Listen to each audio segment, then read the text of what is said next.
السلام علیکم ورحمۃ اللہ وبرکاتہ بھائی جواد۔ وعلیکم السلام ورحمۃ اللہ وبرکاتہ بھائی عمار۔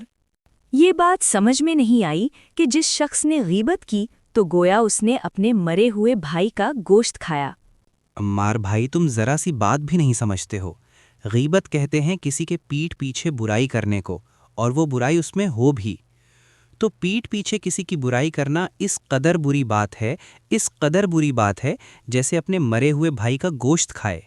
چھی چھی جواد بھائی، یہ تو بہت ہی گندی اور بری بات ہے۔ ہاں بھائی، لیکن آج کے زمانے میں اس برائی کو برائی بھی نہیں سمجھا جاتا ہے۔ جہاں دو چار مرد یا دو چار عورتیں جمع ہو جائیں، غیبت والا عمل شروع ہو جاتا ہے۔ جواد بھائی، کیا آپ کو معلوم ہے کہ ایسے لوگوں کا کیا حال ہوگا؟ نہیں بھائی، مجھے معلوم نہیں کہ ان کا کیا حال ہوگا۔ ایسے لوگ جہنم میں جائیں گے اور وہاں سخت سے سخت سزائیں پائیں گے۔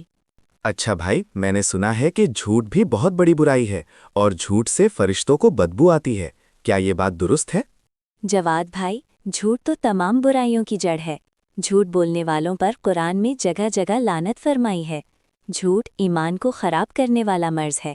اس سے چہرے کی رونق ختم ہو جاتی ہے، حافظہ کمزور ہو جاتا ہے کہ قسمیں کھانے والا خدا کی رحمت سے محروم ہو جاتا ہے، اور جھوٹی گواہی دینے والا منافقین کے ساتھ جہنم کے نیچے طبقے میں جائے گا۔ توبہ توبہ عمار بھائی، اللہ تعالیٰ ہماری جھوٹ اور غیبت جیسی بری لعنت سے حفاظت فرمائے۔ عمار بھائی، ہمارے معاشرے میں ایک اور برائی ہے، ذرا اس کا انجام بھی بتا دیں، مہربانی ہوگی۔ بتاؤ بھائی، وہ کون سی برائی ہے؟ بھائی، ہمارے معاشرے میں حسد اور جلن بہت زیادہ ہو گیا ہے۔ حسد کرنے والوں کے بارے میں ذرا بتائیں۔ جواد بھائی، حسد بھی بہت بڑا گناہ ہے۔ حسد کرنے والے کی دنیا اور آخرت دونوں بھی خراب ہو جاتی ہے۔ حسد کرنے والوں کو خدا کی نعمتوں کا دشمن قرار دیا گیا ہے، اور فرمایا حسد انسان کی نیکیوں کو ایسے کھا جاتا ہے جیسے لکڑی آگ کو کھا جاتی ہے۔ اگر کوئی نماز، روزہ، زکوٰۃ، حج کا پابند ہو، لیکن ساتھ میں چغلی، غیبت کرتا ہو، جھوٹ بولتا ہو، حسد کرتا ہو، تو اس کا کیا انجام ہوگا بھائی عمار؟ یہ غیبت، جھوٹ، حسد جیسی برائیاں اس کی نیکیوں کو ختم کر دے گی۔ نہ اس کی نماز باقی رہے گی، نہ روزہ، نہ زکوٰۃ، نہ حج۔ اللہ ہم سب کی حفاظت فرمائے جھوٹ سے، غیبت سے، چغلی سے اور ہر طرح کی برائی سے۔